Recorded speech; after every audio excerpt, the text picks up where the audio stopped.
Saúdo os irmãos com a graça e a paz do Senhor Jesus, aos nossos amados também pela internet. Agradecemos muito pela vida de cada um de vocês.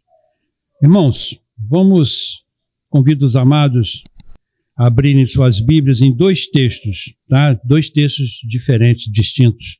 O primeiro se encontra no Evangelho, o segundo escreveu João, no capítulo 8, verso 36. E o segundo em 2 Coríntios, capítulo 5, 17. Primeiro vamos ler João, Evangelho de João, capítulo 8, verso 36. Diz assim as Sagradas Escrituras, João 8, 36. Se, pois, o Filho vos libertar, verdadeiramente sereis livres.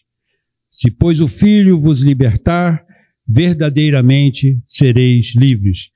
Agora vamos ler 2 Coríntios, capítulo 5, verso 17. Segunda carta de Paulo aos Coríntios, capítulo 5, verso 17. A palavra de Deus diz assim, queridos: portanto, se algum homem está em Cristo, ele é uma nova criatura, as coisas velhas são passadas, e eis que todas as coisas se tornaram novas. Amém? Podemos sentar, porque a nossa irmã Val fez uma oração linda. Não preciso acrescentar nada nela. Meus queridos, a mensagem de hoje tem o título de Transformados por Cristo. E ela vem muito na esteira da nossa lição de hoje. E engraçado que eu não planejei isso. Mas o Espírito Santo, né, como eu falei para vocês, o negócio é ele. Então ele faz o caminho, a gente só obedece. Essa palavra nova, que é mencionado aqui no verso 17 do capítulo 5 de 2 Coríntios, portanto, se algum homem está em Cristo, ele é uma nova criatura.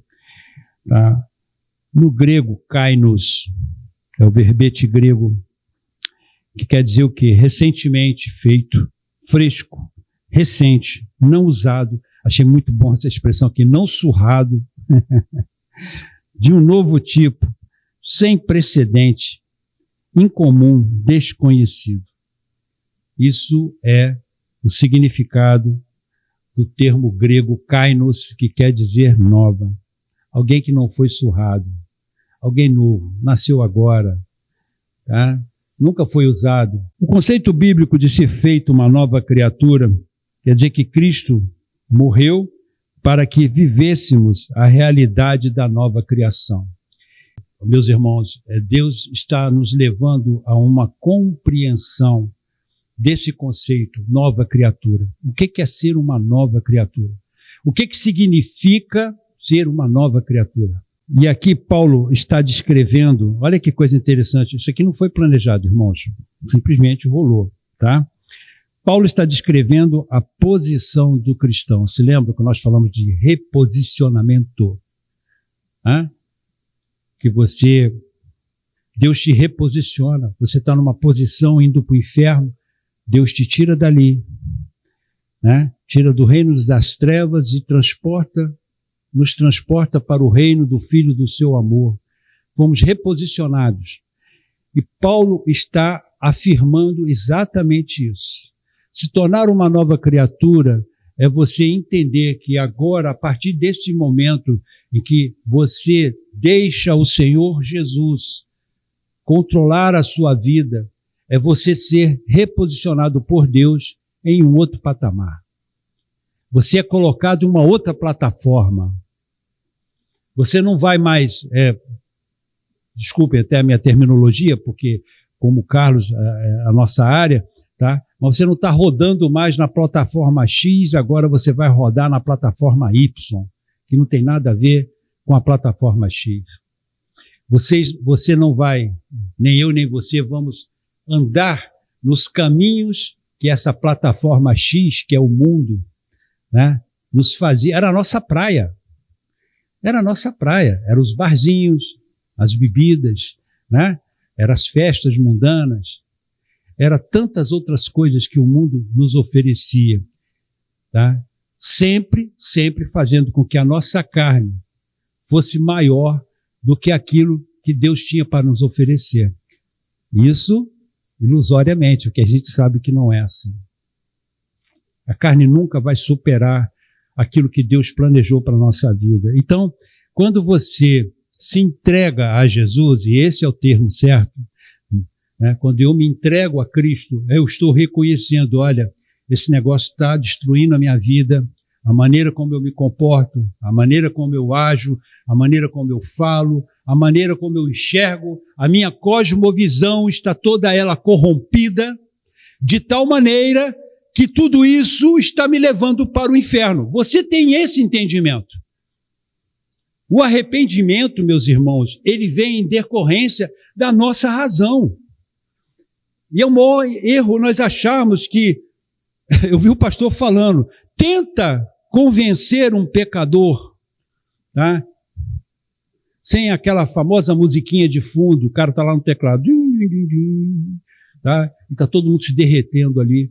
Tenta falar sem musiquinha de fundo, sem todo um ambiente construído, motivando você, o seu coração, a aceitar o que o pregador está ensinando. Vai para uma plataforma no meio da praça, sobe num banco. Eu já fiz isso várias vezes, não foi uma só, não, foram muitas vezes. Vai para um banco e usa só o gogó. E você começa a declarar para o mundo que está ali na sua frente que Jesus Cristo salva e é a única esperança de cada uma daquelas pessoas ali. Sem musiquinha de fundo, com barulho de ônibus passando atrás de você. Então, gente, quando eu tenho o entendimento, tá? Eu tenho a compreensão de que eu entendo que eu estou andando num caminho que vai me levar para o inferno, e essa compreensão ela vem pela razão que é despertada pelo Espírito Santo. Ele desperta isso e você raciocina na hora. Espera aí, o que a Bíblia está falando a meu respeito é isso aí mesmo, é desse jeito mesmo. E a pessoa muda a sua atitude, a sua maneira de agir, sua maneira de pensar. E aí Deus pega essa pessoa, agora você está pronto, e reposiciona ela. Transporta essa pessoa para o seu reino. Então aqui, meus irmãos, não há nenhuma ideia de mudança de passado da pessoa. O passado dela está lá, está registrado. Todos os erros que ela cometeu, todas as podridões que ela viveu, estão lá. Está muito claro, está registrado. Não tem como mudar isso. Mas não é isso que Paulo está propondo. Ele está falando o seguinte: mude a sua vida. A partir do momento que você é reposicionado, uma página em branco é aberta para escrever uma nova história. Uma nova história. E é isso que esse conceito está trazendo, irmãos. Você, a partir de agora, está reposicionado. É uma outra vida. É uma outra maneira de agir. É uma outra maneira de pensar. Não importa o que você fez lá atrás. Isso está lá atrás. Isso não interfere mais na sua forma de viver agora.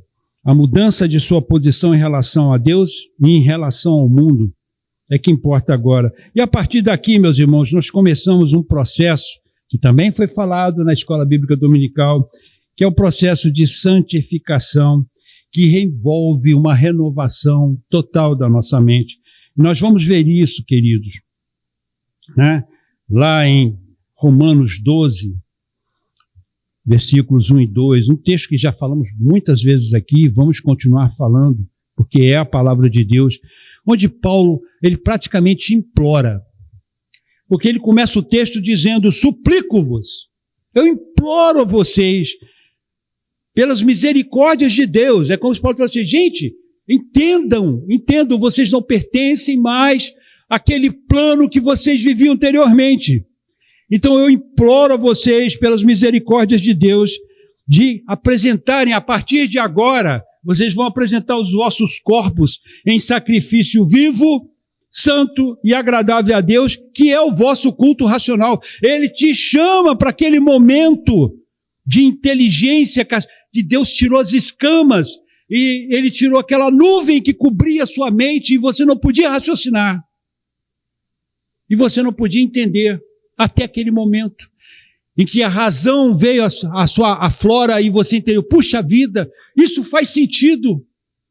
O cara não está envolvido pelo som de uma música bonitinha. Ele não está envolvido por um clima criado. Ele foi tocado pela palavra de Deus e pela razão, pela mente dele, porque o Espírito Santo abriu a mente do cara e ele entendeu a verdadeira mensagem do Evangelho. Chamar a nossa atenção de que aquilo está acabando com a nossa vida. E aí Paulo fala assim, se lembrem desse momento e apresentem agora os vossos corpos em sacrifício vivo, santo e agradável a Deus, que é o vosso culto racional. E aí ele vem com a segunda parte da sua advertência, que não basta apenas você se lembrar, não basta apenas você se lembrar daquele momento em que você percebeu que você estava indo para o inferno, mas agora o Senhor te transportou para o reino do Filho do seu amor. E aí ele diz, não sede conformados com este mundo, mas sede transformados pela renovação da vossa mente, para que experimenteis qual é a boa, agradável e perfeita vontade de Deus. Aí Paulo chega para seu ouvinte e fala assim, mas não fica só no pensamento. Transforme isso numa ação. Renove a sua mente. Renove a sua mente. Porque o mundo está aí, você está andando nele. Você está trabalhando nele. Você está comendo as coisas que esse mundo produz. Você está vendo aquilo que o mundo traz da mídia. Você conversa com pessoas desse mundo que têm conceitos diferentes do seu. Então, 24 horas por dia, você é bombardeado pelas coisas desse mundo. Aí Paulo chega para você e diz, não fica só se lembrando do passado, mas transforme-se pela renovação da vossa mente. E aí Paulo está dando uma missão para cada um de nós aqui. Uma responsabilidade que também foi falada aqui na Escola Bíblica Dominical. O processo de santificação é feito a duas mãos. As mãos santas do Espírito Santo de Deus e as nossas mãos. É você pegar a sua Bíblia e você lê-la diariamente. Estudar a Bíblia. Estude a palavra de Deus, medite nela. Tenha um tempo de qualidade, e não interessa a quantidade. Aqui nós não estamos falando de quantidade de tempo, porque cada um tem o seu limite. Mas aquela quantidade que Deus colocar no seu coração, faça dela a melhor qualidade do seu dia. Medite na palavra de Deus. Medite na palavra de Deus. Não deixe de meditar, porque é a única... Veja bem, não é pulando na igreja, no louvorzão, não é você fazendo evangelismo, não é você indo à igreja ouvir uma mensagem, não é isso. É estudando a palavra. Só se renova a mente desse jeito. E Paulo está falando isso aqui para a gente. Porque somente depois desse ato é que nós vamos experimentar a vontade de Deus na nossa vida. Interessante. Paulo vincula as duas coisas. Ele diz para você mudar o seu pensamento. Porque se você não mudar o seu pensamento, você não consegue se ligar à vontade de Deus. Simples assim. Como é que eu vou entender que aquilo é a vontade de Deus? Lendo a palavra dele. Se eu não ler a palavra de Deus, qualquer coisa que aparecer por aí, qualquer coisa vai ser como se fosse a vontade de Deus para mim. E não é assim que funciona. Uma vida transformada por Cristo, irmãos, como é que funciona isso? O púlpito, esse lugar aqui, ele serve para duas coisas. Somente duas coisas. Uma, a primeira, a principal, pregar o Evangelho. Falar do amor de Jesus. Mostrar para as pessoas que tem um caminho que vai levá-las para o céu. Primeira finalidade. E a segunda delas é denunciar pecado. Aqui se denuncia pecado. Aqui se fala de pecado.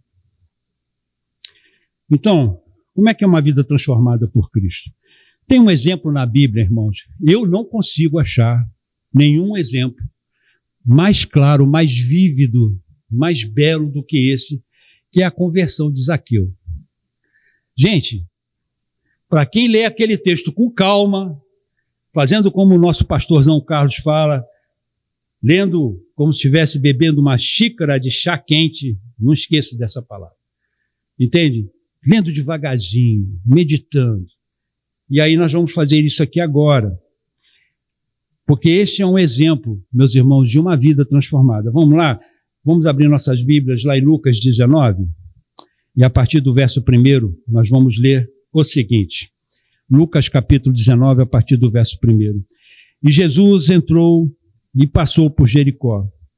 E eis que havia ali um homem chamado Zaqueu, que era chefe entre os publicanos. E ele era rico.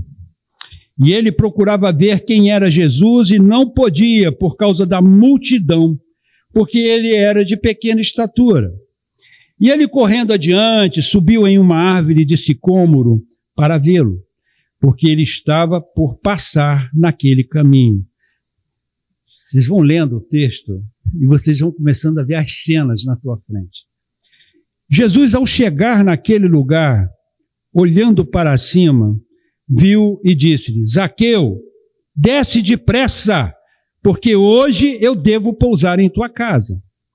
E apressando-se ele, desceu e recebeu-o com júbilo.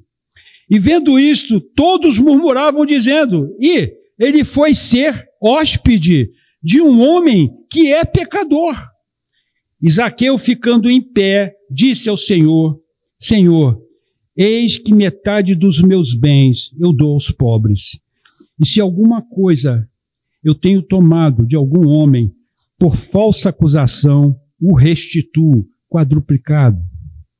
E disse-lhe Jesus: hoje veio salvação a esta casa, porque este homem é filho de Abraão, porque o Filho do Homem veio para buscar e salvar o que estava perdido. Gente, essa história ela é simplesmente linda e emocionante, porque relata uma conversão genuína, uma conversão verdadeira. O cara não levantou a mão, foi lá na frente e chorou todas as lágrimas que podia chorar naquele momento, tá? Mas na segunda-feira ele estava fazendo as mesmas coisas que ele fazia antes.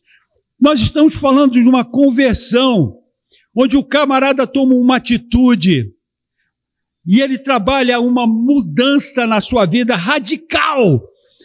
E aí eu vou tentar passar para vocês o que está na minha mente aqui, né? Que Jericó era uma cidade linda. Jericó não era uma aldeia no meio do deserto, empoeirada, né? Aquelas cenas de filme de faroeste, não é nada a ver.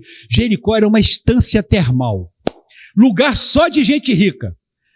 Os bambambãs, os que tinham muito dinheiro, iam morar ali, porque era uma estância termal, uma cidade belíssima, linda, confortável e só de gente rica. Só rico morava ali, né? E o que aconteceu? Jesus estava indo, era a última semana de Jesus nesta terra. Ele ia para a cruz, ele estava indo a caminho de Jerusalém. E era a última vez que Jesus passava por Jericó. Logo na entrada, um cego clama por ele, ele cura aquele cego. Logo a seguir, Zaqueu sobe numa árvore para ver esse Jesus. E Jesus traz salvação para esse homem. 2 pessoas foram salvas apenas nesse dia. O que acontece aqui, queridos? Zaqueu, ele morava ali, ele era um empresário inescrupuloso. Pensa num cara ruim de roda, cara mau, sem sentimento. O cara não amava ninguém, o cara só amava dinheiro. Só o dinheiro importava para ele. Ele era um arrendatário, né, da Receita Federal de Roma. Como é que funcionava esse negócio? Desde a época do imperador César Augusto, Roma não cobrava mais os impostos diretamente. Ela nomeava arrendatários para poderem fazer isso. Como é que isso era feito? As pessoas se candidatavam para tomar conta da alfândega de uma determinada região. Zaqueu se candidatou a essa alfândega maravilhosa, próspera, né? E arrendou esse pedaço todo para ele e colocou pessoas subordinadas a ele para fazer essas cobranças. Agora, como é que funcionava a mecânica desse negócio? Era um negócio terrível, irmãos. Roma, ela especificava o quanto cada região teria que trazer de impostos para ela. E o arrendatário cobrava o que ele queria cobrar, desde que ele cumprisse a meta. E se o que passasse disso, tá? O que passasse disso era do arrendatário. Esse é o sistema mais corrupto que eu já vi para se arrancar dinheiro do povo, para extorquir a população. Porque ele repassava o valor que Roma queria, mas ele cobrava impostos muito maiores do que deveria ser cobrado. Detalhe importante, o exército de Roma aparatava esses cobradores de impostos. Então, quem não pagasse o imposto, já sabe qual seria o fim dele. Era assim que funcionava lá no passado. Então a Bíblia diz que esse cara era extremamente rico, muito rico.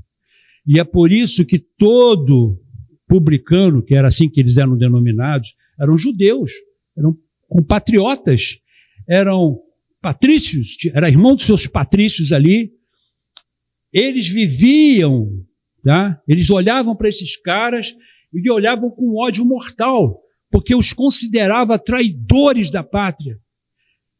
Embora esses caras fossem ensinados dentro da religião oficial, o judaísmo, eles não tinham nada da religião dentro deles. A religião para eles não existia. O povo pouco importava. Era escória para eles. Estou falando de um judeu publicano, considerava assim o seu irmão. Era assim que acontecia. Então eles eram considerados e classificados no mesmo patamar das prostitutas. E vocês vão ver isso na Bíblia várias vezes. Zaqueu era esse cara. Ele tinha autorização para roubar. E ele roubava muito. Muito. Muito. Um publicano tinha pouco patriotismo, nenhuma religião, né? Não tinha nenhum amor pelo seu próximo, como nós falamos aqui. Eram vistos como inimigo do povo e por quem eram odiados. Tá? Então, Zaqueu conhece Jesus dentro desse contexto. E como Zaqueu se interessou por Jesus, mas a gente entende pela história bíblica, Jericó era a rota de comércio. Então, muitos comerciantes passavam ali nas suas caravanas, indo para outras cidades, e as notícias sobre Jesus estavam alvoroçando a região. E essas notícias chegavam até ali. E o Espírito Santo começa a trabalhar no coração de Zaqueu, ali, dentro da alfândega, ele ouvindo as histórias maravilhosas de Jesus curando, de Jesus libertando as pessoas de demônios, de Jesus ressuscitando pessoas. E o interesse de Zaqueu aumenta gradativamente à medida que essas notícias vão chegando até ele. Até que um dia ele sabe que Jesus vai passar ali. E ele sobe em uma pequena árvore para esperar Jesus, para poder vê-lo. Só que Jesus sabia que ia encontrar com ele ali. Jesus sabe tudo, né, irmãos? Ele sabe tudo. E naquele momento Jesus manda ele descer. Tá? Fala, cara, eu vou dormir na tua casa hoje. Tá? Vamos lá para sua casa e vamos dormir lá. Quais são os pontos relevantes que nós podemos extrair dessa história de Zaqueu para as nossas vidas? Tá? A primeira delas, queridos, é a que nós já falamos, hoje falamos demais sobre isso, e vou falar novamente, que é o reposicionamento. Tá? Olha só o que o texto diz. E Zaqueu, ficando em pé, disse ao Senhor. Vocês imaginem Jesus e Zaqueu indo para a casa dele, né? E ali Zaqueu manda seus empregados prepararem um jantar, prepararem a refeição, porque ele tinha um convidado todo especial. E ali Jesus conversa com ele, conta algumas coisas para ele. E de repente, no meio desse jantar, no final dele, não sabemos, porque a Bíblia não revela, Zaqueu fica de pé diante do Senhor. Prestem atenção.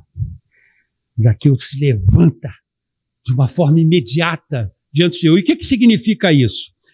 Zaqueu levantando-se, ficando de pé, em algumas traduções, no contexto de Lucas 19:8, indica uma mudança de postura física que simboliza uma transformação interior radical após o seu encontro com Jesus. Naquele momento, Zaqueu fala, aquilo que eu falei para vocês aqui agora, não é levantar a mãozinha, ir lá para frente, uma música linda sendo tocada, vem pecador, e o cara na segunda-feira volta para a vida miserável que ele tinha antes. Não é isso. Isso nunca foi conversão. Conversão é isso aqui. O cara pula na frente de Jesus. Depois que ele ouve, ele já tinha as histórias de Jesus, mas ali agora, ao vivo, ele estava olhando nos olhos de Jesus. Ele estava ouvindo a voz de Jesus. Ele estava vendo a face de um Jesus que em menos de uma semana estaria sendo morto pelos nossos pecados. E ali, naquele momento, ele pula diante desse Jesus. Ele salta na frente dele. E aí vem o arrependimento. Olha só o arrependimento dele. Ao ficar de pé na presença de Jesus, Zaqueu assume uma postura de respeito, prontidão e compromisso. Arrependimento traz compromisso. Quando eu me arrependo dos meus pecados, eu me comprometo com o Senhor que vai passar a tomar conta de mim. A partir daquele momento, eu deixo uma esfera onde eu era controlado por Satanás e me comprometo com o Senhor da vida e digo para ele, eu sou teu agora, eu pertenço a ti. Zaqueu faz a mesma coisa. Ele fala para Jesus, eu não estou só curioso. Eu não subi numa árvore apenas para saber que figura é essa, mas eu estou pronto para mudar de vida. Estou pronto para mudar de vida, Senhor. Eu quero mudar a minha vida. Vocês entendem agora o que é arrependimento? É quando você salta diante de Jesus, na sua incapacidade, com o seu ser completamente destruído, aniquilado pelo pecado, mas você se levanta diante de Jesus, você salta na frente dele e diz, Jesus, eu quero mudar de vida, me ajuda, muda a minha vida. E aí se procede a conversão. Como é que procede a conversão, irmãos? É quando você entende aquilo que eu falei, é racional. Você entende que você está num caminho completamente equivocado, esse caminho está te levando para a destruição eterna, e você entende que eu preciso mudar, que a proposta que está sendo oferecida para mim, ela faz todo sentido, ela vai mudar a minha vida. E aí, olha só o que Zaqueu fala, eis que a metade dos meus bens, Jesus pediu isso para ele. Tem alguma parte no texto em que Jesus fala, cara, ó, o negócio é o seguinte, você tem que dar metade dos teus bens aí, ó, você tem que pegar esse dinheirinho que você tem guardado aí, faz isso, Jesus não falou nada disso para ele. Jesus não disse uma palavrinha nesse sentido. No entanto, este homem se levanta, pula na frente de Jesus e diz, eis que a metade dos meus bens eu dou aos pobres. E se alguma coisa eu tenho tomado de algum homem por falsa acusação, o restituo quadruplicado. Zaqueu estava cumprindo o que a lei determinava, que era a lei da restituição. Ele se lembrou, na mente dele, que havia uma lei criada por Moisés, que quando alguém fosse defraudado, roubado, deveria ser restituído. E aquele valor, não somente o valor principal, mas juros. Essa pessoa tinha que ser ressarcida com juros, ela foi roubada. E aí Zaqueu se lembra disso e ele aplica a palavra de Deus na vida dele.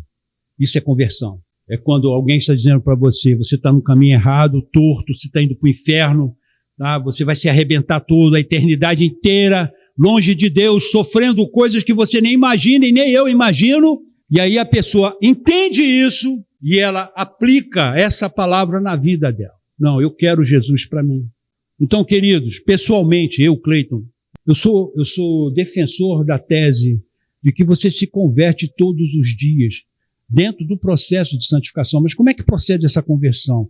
Como eu falei, não é uma conversão posicional, mas é uma conversão seguinte, você está ali e Deus está te mostrando coisas que precisam ser alteradas nas nossas vidas, coisas que precisam ser mudadas, prioridades que devem ser dadas. Né? Nos esquecemos, irmãos, nós somos os reis da amnésia, nos esquecemos de tudo aquilo que precisamos fazer. É só olhar para a história de Israel. Oh, nos livra, não sei o que. Aí o Senhor mandava um juiz, o juiz ia lá, libertava o povo. Passado um pouco tempo, o juiz morria. É só ver o texto. O que o texto diz? Israel voltava a fazer as mesmas coisas. Os reis da amnésia é o que nós somos. Nos esquecemos muito rápido de Deus e daquilo que Ele fala conosco. Por isso que a Bíblia nos confronta. Por isso que nós temos que ser confrontados aqui, meus irmãos. Alguém tem que ter a coragem de chegar e falar, cara, é pecado isso, está errado. Está errado. Eu preciso ter pastores me apontando os meus erros, me confrontando na palavra. E eu tenho esses pastores, porque nós somos miseráveis, criaturas, não tem expressão para definir a nossa capacidade, sabe, de tentar enrolar Deus. Se é que nós podemos fazer isso, não podemos. Então, conversão é todo dia. Todo dia você se converte. Todos os dias eu chego diante de Deus e Deus vai mostrar para mim uma coisa que eu preciso mudar na minha existência. E aí eu vou e mudo. Tem alguma base bíblica para isso, Cleiton? Tem. 2 Crônicas, capítulo 7, verso 14. É a base bíblica que eu apresento aos irmãos para a minha tese. Se o meu povo, povo de Deus, quem é o povo de Deus? Somos nós, que é chamado pelo meu nome. Quem é chamado pelo nome de Deus? Nós. Se humilhar e orar e buscar a minha face e voltar dos seus caminhos. Como é que a gente volta do caminho? Com arrependimento. Estou errado, fiz errado. Você está lendo a sua Bíblia e o Espírito Santo está te mostrando ali, está errado, muda. E aí você volta dos seus caminhos iníquos. Então aí sim, eu vou ouvir do céu e perdoarei os seus pecados e sararei a sua terra. Outra coisa que aconteceu com Zaqueu naquele momento foi a quebra do egocentrismo dele. Um cara que vivia para o dinheiro. Ele só amava o dinheiro. Ele não queria saber. Judeu para ele não existia. Os irmãos dele ele não estava nem aí.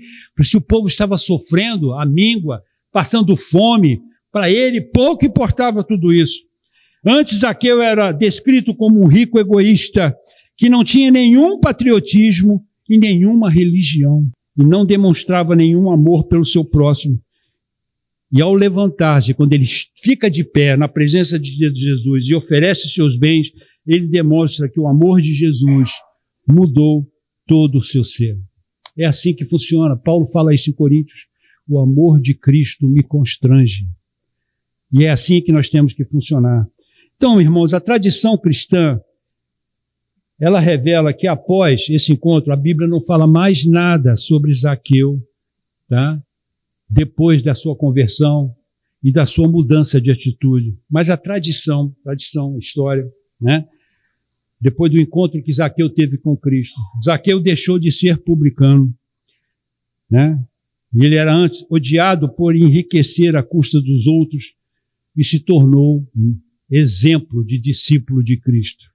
Relatos indicam que nos anos seguintes Zaqueu continuou a ajudar famílias, facilitando os meios de subsistência e praticando o amor, sendo reconhecido por suas ações. Para pensar numa coisa. O cara tinha licença para roubar. Tinha o exército romano aparatando ele. Ele podia cobrar o que ele quisesse. E se o cara não pagasse, ele tinha um exército que ia lá para dar um pau no cara. Agora presta atenção nisso. Ele era chefe de outros caras iguais a ele. Quando Zaqueu se converte e tem essas atitudes todas, vocês acreditam que ele continuou nessa vibe? Ou seja, fazendo as mesmas práticas de antes? Vocês imaginam Zaqueu chegando lá na alfândega e reunião geral hoje, todo mundo senta aí está todos os cobradores de impostos juntos, todos publicando. Zaqueu deve estar com um negócio bom para nós aí. E Zaqueu fala assim, a partir de hoje, nós vamos cobrar o imposto justo.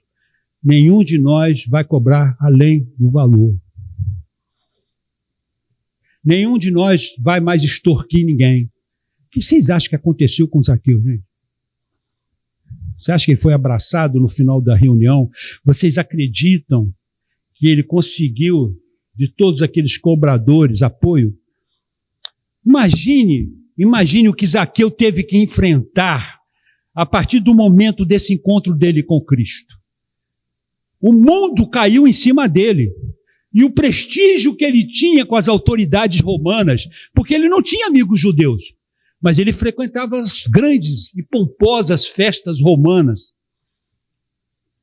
E agora, se Jesus era inimigo de César, se o que Jesus pregava contrariava as leis de Roma, como voltar a ter acesso no meio romano, falando e fazendo as mesmas coisas que Jesus fazia e falou? Imagine o mundo de Zaqueu desabou. Ele simplesmente ficou praticamente sem nada, mas fazendo a obra de Deus e obedecendo aquilo que o Senhor Jesus ensinou para ele. Queridos, essa é a atitude de uma pessoa convertida, uma vida completamente mudada. Não tem como você linkar a vida da pessoa do passado com a vida que ela tem hoje. Não tem link, não tem como você juntar. Só para finalizar essa parte, eu vi o testemunho do pastor reverendo Augusto Nicodemos. Vocês já imaginaram alguma vez na vida de vocês que aquele homem era um assaltante e roubou um posto de gasolina à mão armada, e ele se converteu a Jesus? Se converteu a Jesus, aquele velhinho de barba. Ele contou essa história, eu fiquei assim, meu Deus, não é possível. Pois é, aquele homem fez assaltos à mão armada, assaltou esse posto de gasolina. E aí o que aconteceu, meus irmãos? Depois que ele se converteu a Jesus, ele falou assim, eu vou lá devolver o dinheiro não foi imediato, levou-se algum tempo. Ele tinha um carro, ele vendeu o carro. O pai dele chegou para ele e falou assim, meu filho, se você chegar lá e confessar isso, se esse cara quiser te denunciar, você sabe que você vai preso. Eu falei, não tem problema, eu vou lá. Ele vendeu o carro dele, foi lá no dono do posto, falou, o senhor se lembra de mim? Claro que eu me lembro, eu assaltei o senhor no dia tal, eu vim aqui devolver o seu dinheiro. E ele pegou o dinheiro, devolveu para o cara. O cara ficou hiper feliz com aquela atitude e não deu parte dele. Cada um seguiu o seu caminho. Mas ficou um lindo testemunho de alguém que foi transformado. Irmãos, isso é poder de Deus na vida de uma pessoa. Esquece desse oba-oba que existe por aí. Esse oba-oba está levando multidão para o inferno. Conversão é isso, mudança. Mudança radical na sua vida. Eu falei agora há pouco para vocês que esse púlpito, ou qualquer outro púlpito, ele deveria ser assim, pregar o evangelho, denunciar pecado. São essas duas coisas só. Exaltação do homem, político, assim, nada disso faz parte do púlpito. O progressismo, ele dizimou a Europa. Vocês olham para a Europa hoje, ela não tem nada de Deus mais nela. Por quê? Porque os crentes dali resolveram ser progressistas, né? E está fazendo, esse mesmo progressismo está fazendo estrago, muito estrago nas igrejas da América Latina. No Brasil, então, meus irmãos, é horrível o que está acontecendo. E o progressismo, queridos, é o precursor da apostasia.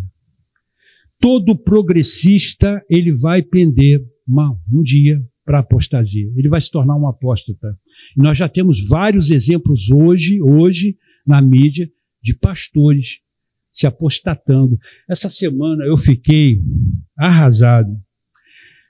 Porque um pastor que eu admirava, o pastor Batista, Batista, ele fez uma declaração, no mínimo duvidosa, para não dizer outra coisa. Ele disse o seguinte, a plenos pulmões, ser gay, apenas sendo gay, não é pecado nenhum. Não é pecado nenhum.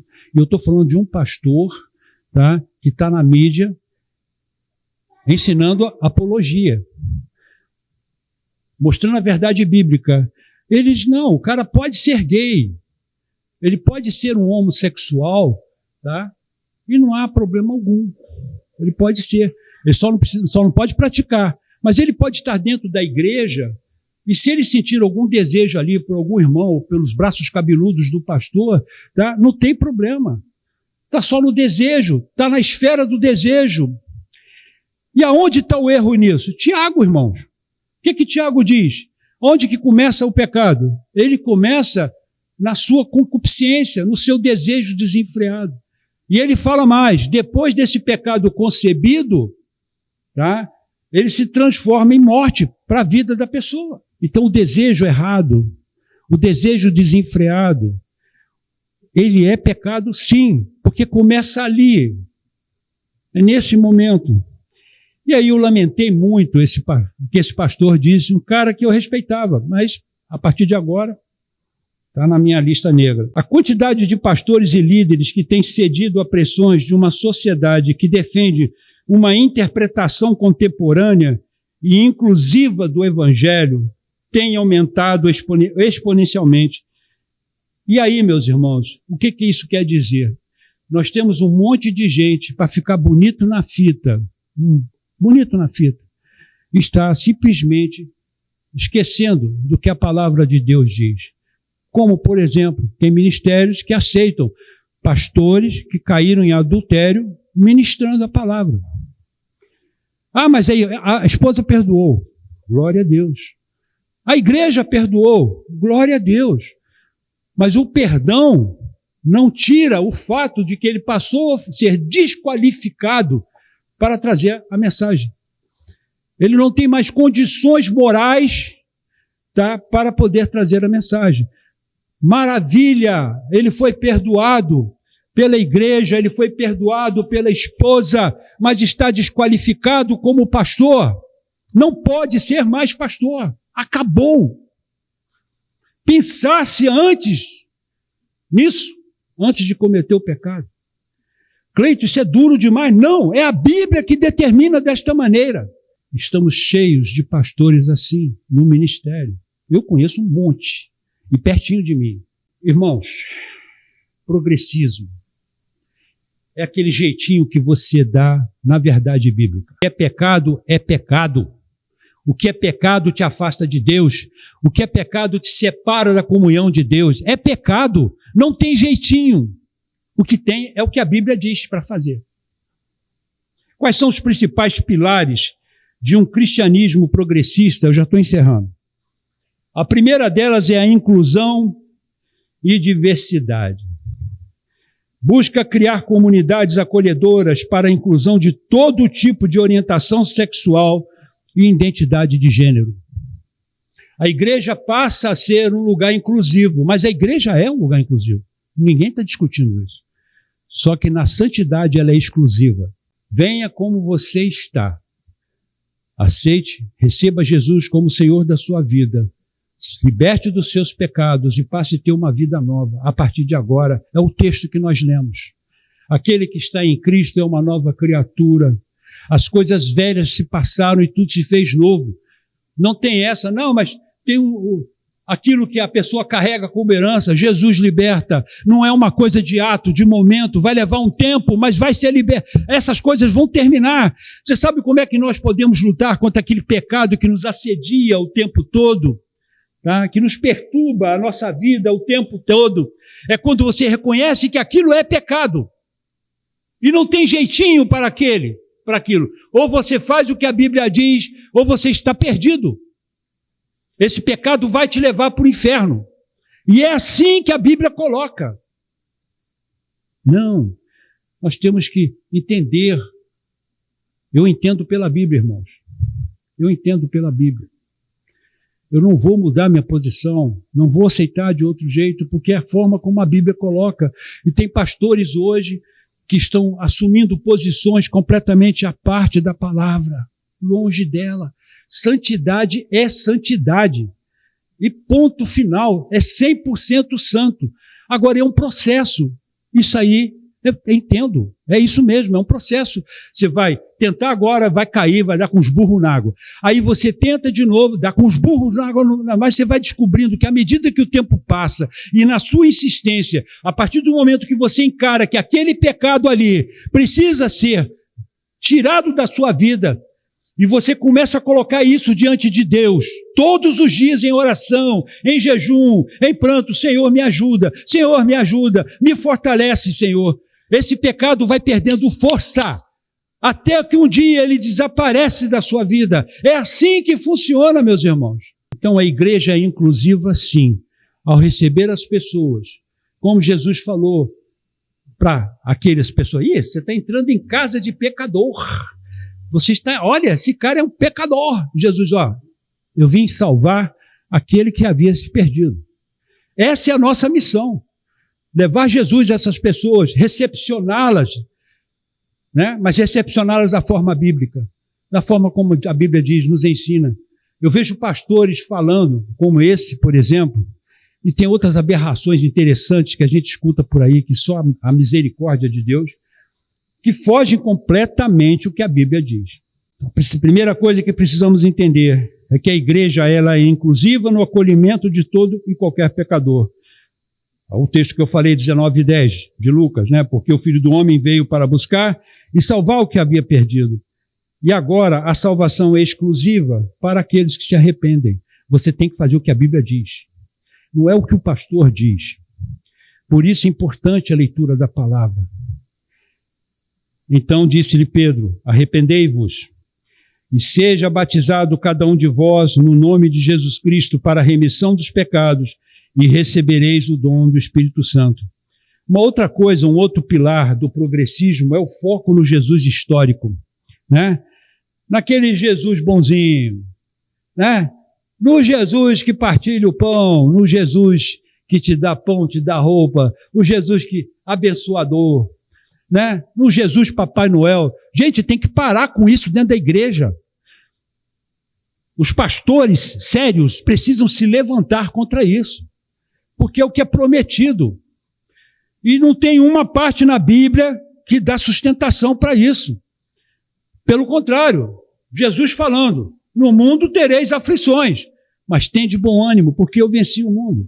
E o Jesus histórico nos leva só a olhar o amor e a compaixão de Cristo, que é o tal do evangelho social, essa coisa diabólica que entrou dentro das igrejas e está acabando com elas. E eu estou falando de fatos, irmãos, porque foi isso que destruiu a igreja na Europa, está calamitando lá a igreja nos Estados Unidos, principalmente, e essa praga está entrando aqui na América Latina, e tem um monte de pastor, gente boa que eu conheço, que está aderindo a esse negócio. Existe a ira de Deus. Nós temos que olhar para isso também. Mesmo Jesus, de compaixão, é o Jesus com chama de fogo nos olhos. É o mesmo. É a mesma pessoa. Não tem dois Jesus. É a mesma pessoa. E o texto sagrado diz assim, o Senhor é longâmino e de grande misericórdia, que perdoa a iniquidade e a transgressão, e de maneira nenhuma inocenta o culpado. Como é que é, Cleiton? De maneira nenhuma inocenta o culpado. O cara é culpado, vai para o inferno. Gente, é simples, é assim, a leitura da palavra tem que ser desse jeito. E visita a iniquidade dos pais sobre os filhos até a 3ª e 4ª geração. Números 14:18.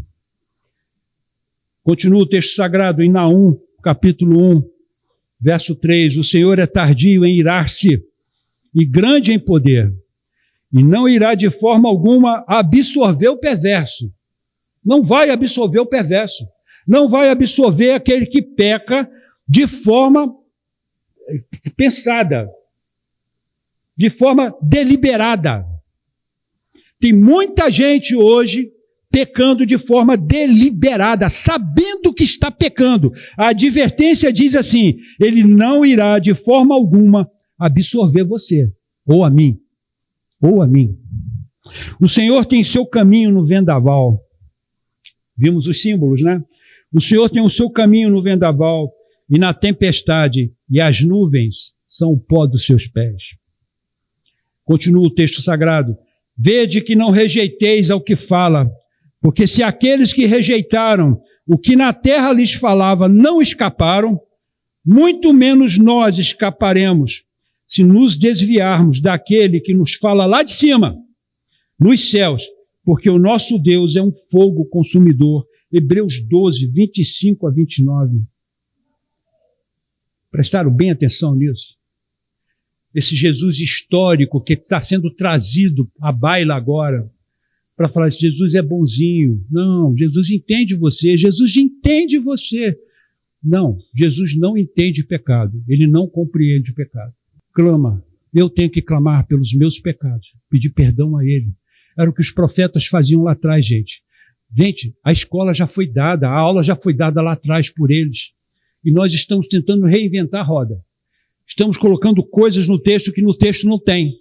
A outra perna dessa doutrina maldita, a interpretação crítica da Bíblia. Ela questiona a inerrância bíblica, defendendo que a Bíblia foi escrita por seres humanos.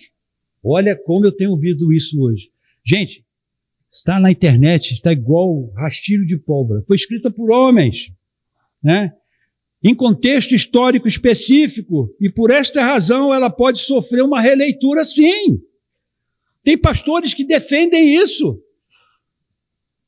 E tem pastores que fazem isso de uma forma sutil, onde ele afirma subliminarmente, né, dizendo que as cartas de Tito, de Paulo a Tito e Paulo a Timóteo, tá, não é bem aquilo ali, tá, porque a academia acha que aquilo ali... Aí a gente vai para as Escrituras. O que a Bíblia diz?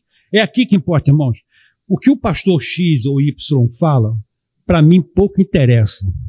O que o concílio tal resolveu fazer, pouco me importa. É o que está escrito. E a Escritura diz assim: toda a Escritura é dada pela inspiração de Deus e é proveitosa para a doutrina, para repreender, para corrigir, para instruir em justiça, para que o homem de Deus seja perfeito e perfeitamente instruído para toda boa obra. 2 Timóteo 3, 16 e 17. Concluindo, irmãos, o que essa mensagem de hoje tem a trazer para nós? Nossa reflexão de hoje tem como objetivo firmar o nosso posicionamento diante de Cristo. Gente, foi o que foi mais falado hoje, no dia de hoje, é o nosso posicionamento.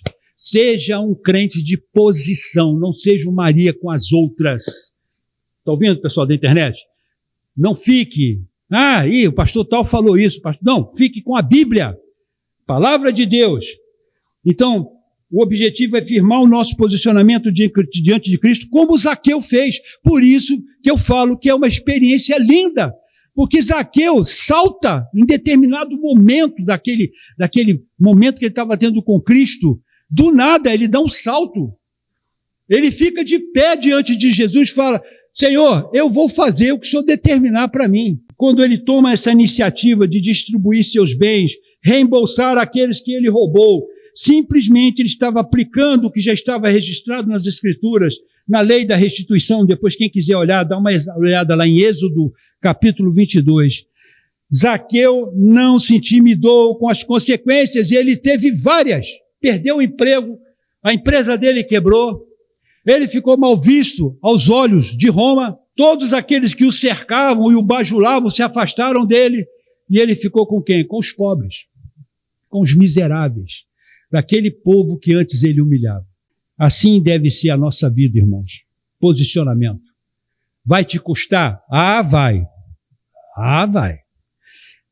Quando estivermos nos aproximando daquele grande dia, preste atenção quando eu estou te falando. Lá em Roma, os cristãos tiveram que sair fugidos. Largaram suas propriedades, largaram seus negócios, perderam tudo que tinham. Porque se eles ficassem, eles seriam mortos. Se preparem. Se preparem. Quando não lemos nossa Bíblia, não sabemos quais os princípios que devemos aplicar em nossas vidas. E aí, meus irmãos, nós somos presas fáceis nas mãos de Satanás. Mas os homens maus e sedutores irão de mal para pior. A Bíblia diz isso. Vai ser de mal para pior. Hoje está ruim, amanhã vai ser pior. E depois de amanhã vai ser pior do que o dia de amanhã. É o que a Bíblia diz. É o que a Bíblia diz. Não confie em político, pelo amor de Deus. Não se prenda nas promessas que são faladas. A Bíblia diz que o mundo vai de mal ao pior, a pior. E eu tenho que me preparar para isso. Como? Usando as Escrituras e o que está escrito nela para mim. Tu, porém, permanece nas coisas que aprendeste, de que fostes assegurado. Qual é o conselho de Paulo? Permanece nas coisas que foram ensinadas para você. Naquilo que você tem aprendido aqui. E que desde criança sabes as santas Escrituras, que são capazes de fazer-te sábio para a salvação pela fé que há em Cristo Jesus. Esse texto está em 2 Timóteo 3, 13 a 15. Vamos ficar de pé. Irmãos, esta palavra é uma palavra de exortação para nós, porque estamos vivendo um período, se os irmãos têm acompanhado as notícias, tá? As coisas estão ficando cada vez mais apertadas, muito, muito apertadas. Não sou aqui adepto desse terrorismo que está sendo falado na internet, muito pelo contrário, me afasto dessas coisas. Como eu falei, eu procuro me prender na Bíblia. Mas é fato, irmãos, que a vida está ficando cada vez mais difícil. Até onde nós vamos conseguir, eu não sei. Mas eu sei o que a Bíblia diz. E eis que estou convosco todos os dias, até a consumação do século. Amém?